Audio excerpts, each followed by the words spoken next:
వీక్షకులకు స్వాగతం, నమస్కారం. పరిపాలన చేతకాక అసమర్థపు పాలన చేసి తన మంత్రిత్వ శాఖలో కూడా ఏది ఉంటుందో ఏది ఉండదో తెలియని అసమర్థుడు అంబటి రాంబాబు వాళ్ళు ట్వీట్ చేస్తూ నారా లోకేష్ గారు అన్న పీటీఎం కార్యక్రమంలో పాల్గొని తన తండ్రి నారా చంద్రబాబు నాయుడు గారు భోజనం చేసిన ప్లేట్ని తెస్తా ఉంటే ఈ ప్లేటు ఉండదు, ఆ సీటు ఉండదు, రెండు లాక్కుంటామంటున్నాడు. ఏం లాక్కుంటావు? ఇంగిల్ ప్లేట్ లాక్కుంటావు కడగటానికి? అంబటి రాంబాబు, నారా లోకేష్ గారు చంద్రబాబు నాయుడు గారు ప్లేట్ తీస్తే ఆ ఇంగిల్ ప్లేట్ లాక్కు నువ్వు కడిగిస్తావా? అటు తీసిపోతే ఇలాంటి కామెంట్స్ నీకు చాలా వస్తాయి. కొంచెం సోయిలో ఉండి మాట్లాడితే బాగుంటుందంటూ వ్యూవర్స్, ప్రేక్షకులు. ఇక మీ దాకా వస్తే మీ పాలన చూస్తే విద్యా వ్యవస్థని సర్వనాశనం చేసి భ్రష్టు పట్టించి దాన్ని ఏటీఎంలా మీరు వాడుకుంటే నారా లోకేష్ మంత్రిగా బాధ్యతలు స్వీకరించిన తర్వాత పేరెంట్ టీచర్స్ మీటింగ్ పెట్టి ఆ విద్యావ్యవస్థను బాగు చేస్తూ 16,347 డిఎస్సి ద్వారా ఉపాధ్యాయులు నియమించి విద్యార్థులకి బోధన సక్రమంగా జరిగేలా చూస్తూ ఉంటే ఆయన మీద పడి ఏడుస్తున్నావు నువ్వు. అసమర్థుడు, దొంగ, కూనీకోరు అయిన నీ నాయకుడు జగన్మోహన్ రెడ్డిని భుజాన మోస్తూ పరిపాలన దక్షుడు, రాష్ట్రం పట్ల తన ప్రేమను కనబరుస్తూ 22 లక్షల కోట్ల రూపాయల పెట్టుబడులు తీసుకొచ్చిన నారా లోకేష్ గారిని నువ్వు తగ్గించి మాట్లాడే ప్రయత్నం చేస్తూ ఒక దొంగను అందరం ఎక్కించే ప్రయత్నం చేస్తున్నావు. నీలాంటి సన్నాసుల మాటలు వినడానికి వాళ్ళ ప్రజలు సిద్ధంగా లేరు. నీ ట్వీట్ మీద విశ్లేషించడానికి సోషల్ యాక్టివిస్ట్ శ్రీలా గారు ఉన్నారు. వారిని అడిగి అంబటి రాంబాబు బాగోతాలేంటి, నీ పాలనలో నువ్వు చేసిన అరాచకాలు, దారుణాలు, దౌర్జన్యాలు తెలుసుకునే ప్రయత్నం చేస్తాం. నమస్తే శ్రీ. నమస్తే అండి. అంబటి రాంబాబు ట్వీట్ చూసి ఉంటారు మీరు.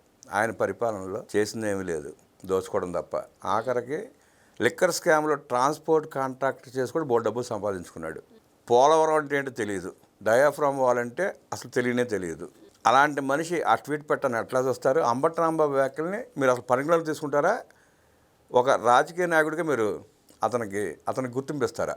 ఎవరు ఆ యువకే ఆ గుర్తింపు తెచ్చుకోవడం కోసం ఈ పనికి మాలిన ప్రయత్నాలన్నీ కూడా. ఆ గుర్తింపు లేక ప్రజలు ఆల్రెడీ అతను ఫేట్ మార్చేశారు 2024 ఎలక్షన్లో. ఈ రోజున మళ్ళీ కూడా అసలు పార్టీ ఫేట్ కూడా ఏ విధంగా తీసేయాలనేదే ఇప్పుడు ఆయన ఆలోచన. దాని ఫేట్ కూడా మార్చేద్దామని చెప్పేసి ఈ రోజున ఈయన ఇట్లాంటి ట్వీట్లు చేస్తున్నాడు అనేది అర్థమవుతుంది. అంటే 24 గంటల్లో డిలీట్ చేస్తావా, లేకపోతే నీ పార్టీ ఫేట్ కూడా మార్చాలనేది ప్రజలు అడుగుతున్నారు. మరి ఏం చేస్తాడో చూడాలి.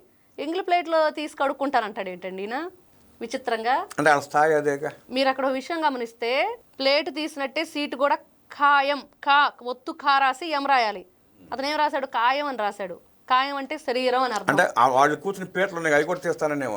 ఏదైనా తీస్తాడు. అంబటి రాంబాబుకి పని పాట ఏం లేదు ఇప్పుడు. వాడు కూర్చుని పీటలు తీసి దాచి వాళ్ళు తిన్న ఇంగిల్ ప్లేట్లు కడిగి శుభ్రంగా చేసి పెడతామని ఆయన ఉద్దేశం. మీరు అపార్థం చేసుకున్నారు రాంబాబుని.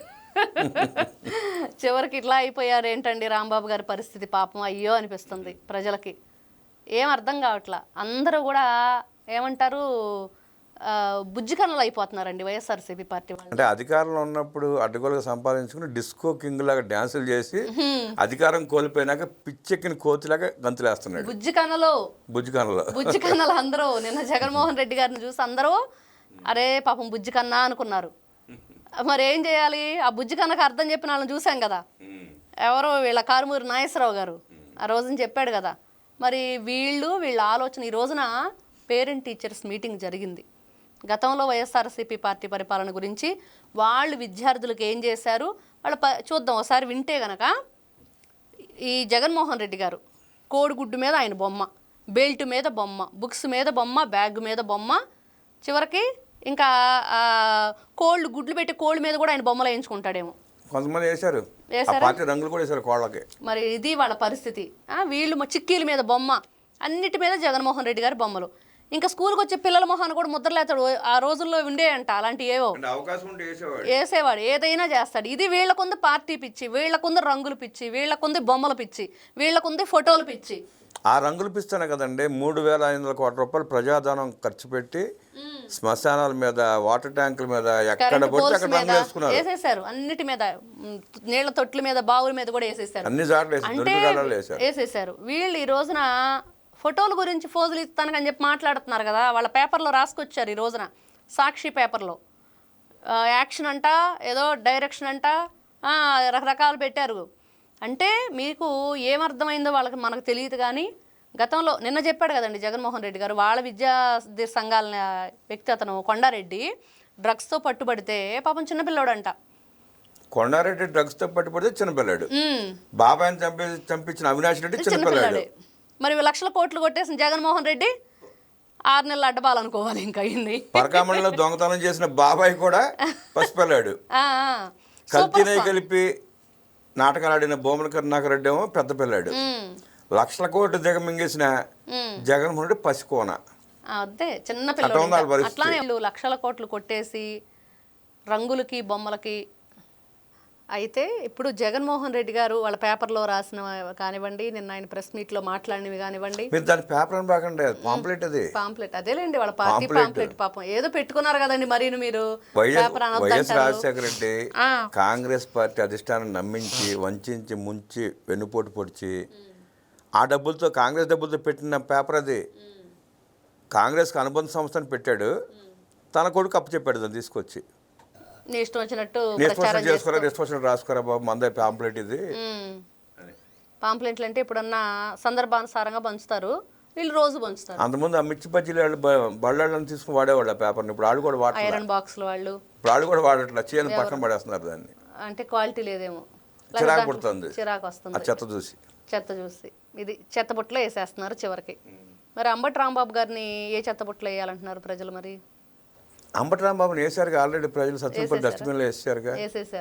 గార్బేజ్ డస్ట్బిన్ ఒకటి ఉంటుంది సత్యనపల్లి ఊరు దాటిన తర్వాత, మరి ఎందుకు అక్కడ వేసారు. ఇప్పుడు ఆ దెబ్బ గుంటూరు పారిపోయి కూర్చున్నాడు, అక్కడికి వెళ్తున్నప్పుడు గుంటూరులోనే ఉన్నాడు మొత్తానికి. నిజంగా వీళ్ళు మాట్లాడేటప్పుడు విద్యాశాఖ మంత్రి గారి గురించి కానివ్వండి, ముఖ్యమంత్రి చంద్రబాబు నాయుడు గారి గురించి కానివ్వండి, ఏదైనా అసలు వీళ్ళకి ఏమి హక్కు ఉందని మాట్లాడతారు, ఎలాంటి అర్హత ఉందని మాట్లాడతారో కూడా అర్థం కాని పరిస్థితి. ఈ రోజున ప్రజలు అదే అడుగుతున్నారు. మీరు గతంలో పరిపాలన జగన్మోహన్ రెడ్డి రైతులకి ఇబ్బంది వచ్చినప్పుడు పెద్ద పెద్ద డయాసులు కట్టించుకొని సెట్టింగ్లు వేయించుకొని వెళ్ళి పరామర్శించాడు. అసలు తిరుమల తిరుపతి దేవస్థానం సెట్టింగే వేయించాడు. మరి ఈయన మాట్లాడతాడు ఈ రోజున సెట్టింగ్లు వేశారని. మొన్న రాంబాబు అదే మాట అనబోయి అవునా అయితే వదిలేశాను అన్నాడు. ఏది అసెంబ్లీ గురించి, మాక్ అసెంబ్లీ గురించి. ఈ రోజు కూడా వీళ్ళు ఇది కూడా అసెంబ్లీ సెట్టింగ్ వేసినట్టు వేసారేమో అనుకొని మరి మాట్లాడినట్లున్నారు. అంత అవగాహన లోపంతో బ్రతుకుతున్నారు వీళ్ళంతా కూడా. మీరు చూసారు లేదు, మన పాకిస్తాన్ పార్లమెంట్ ఒక గాడిద లోపలికి వెళ్ళిపోయిందంట. ఓహో, గాడిద పార్లమెంట్కి వచ్చి కూర్చుంది మాట్లాడుకునే ఇంట. అట్లాగే ఆంధ్రప్రదేశ్ అనే రాష్ట్రంలో ఈ గాడిదలు కూడా దూరిని రాష్ట్రంలోకి రాజకీయ ముసుగులో జగన్మోహన్ రెడ్డి గాడిద పార్టీ పెడితే ఆ గాడిద పెట్టిన పార్టీలు ఈ గాడిదలని చేరి పాపం గాడిద ఓనర్స్తో కూర్చున్నాయి. మంచి గాడిద పాపం బరువు మోస్తాయి, చాకరీ చేస్తాయి, వాటి వల్ల ఉపయోగమే కదండి. కంచర గాడిదలు ఈ మొయ్యి. ఓకే, కంచర గాడిదలు, ఇది బాగుంది.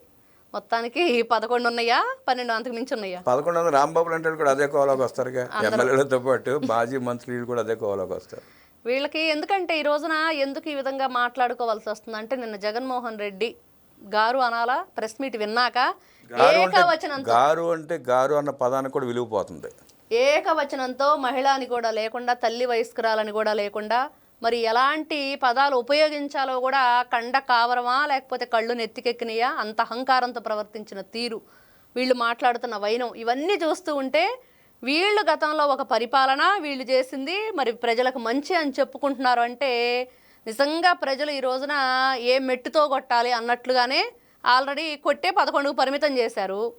అయినా కూడా మేము ఇలానే మాట్లాడతాం అంటున్న విధానం. మామూలుగా కొట్టి 11 పరిమితం చేశారు, మెట్టితో కొట్టి జడ్పీటీ ఎన్నికలు డిబేట్లు కూడా రాకుండా చేశారు. పులివెందుల మచ్చలో ఉన్న పులిగానే మిగిలిపోయింది, మచ్చల పులిగానే మిగిలిపోయింది చివరికి. అందుకని మన నియోజకవర్గంలో పర్యటన చేసి మచ్చలు ఉన్నాయా లేవా చూడండి అని చెప్పి ప్రజల్ని నిరూపించుకోవడానికి వచ్చినట్లు వచ్చాడు. ఇట్లాంటి వ్యక్తులు వీళ్ళు రైతులకు చేసింది లేదు, విద్యార్థులకు చేసింది లేదు. విద్యార్థుల్ని యువకుల్ని గంజాయిలో డ్రగ్స్లో ముంచి తేల్చి వాళ్ళ జీవితాలను సర్వనాశనం చేసి, విద్యార్థి అంటే ఎలా ఉండాలి, మరి విద్యార్థి యొక్క కర్తవ్యం ఏంటి, సొసైటీలో వాళ్ళ ఏ విధంగా ప్రవర్తించే తీరేంటి అనేది మర్చిపోయి వీళ్ళు గతంలో చేసిందంతా కూడా ఎంత అధ్వానంగా, ఎంత అంధకారమైన రాష్ట్రాన్ని తయారు చేశారో మళ్ళీ ఈ రోజున వీళ్ళు విద్యాశాఖ మంత్రి గురించి మాట్లాడే హక్కు లేని అంబటి రాంబాబు గారి గురించి చూస్తుంటే నిజంగా చాలా హాస్యాస్పదంగా. గారు అనబాకండి, గారికి ఉన్న విలువ పోద్ది, ఆ పదానికి ఉన్న విలువ పోద్ది. గారు అనబాకండి, రాంబాబు అనండి చాలు. అంబటి రాంబాబు గారు, అంబటి రాంబాబు అంటే ఎక్కువ. విద్యా వ్యవస్థని లూటీ చేస్తే నారా లోకేష్ మంత్రిగా బాధ్యత స్వీకరించిన తర్వాత ప్రక్షాళన చేసుకుంటూ మెగా పీటీఎం లాంటి కార్యక్రమాలతో 60 లక్షల మంది విద్యార్థుల తల్లిదండ్రులు పాల్గొన్న ఆ కార్యక్రమాన్ని అపహాస్యం చేసేలా మాట్లాడుతున్న అంబటి రాంబాబు లాంటి సన్నాసుల్ని ఆ విద్యార్థులు మెట్టుతో కొట్టే రోజులు దగ్గరలో ఉన్నాయని రాంబాబు కళ్ళు తెరిచి వాస్తవాలు మాట్లాడితే పద్ధతిగా ఉంటుందంటే విశ్లేషించిన శ్రీలా గారికి ధన్యవాదాలు తెలియజేస్తూ నమస్కారం.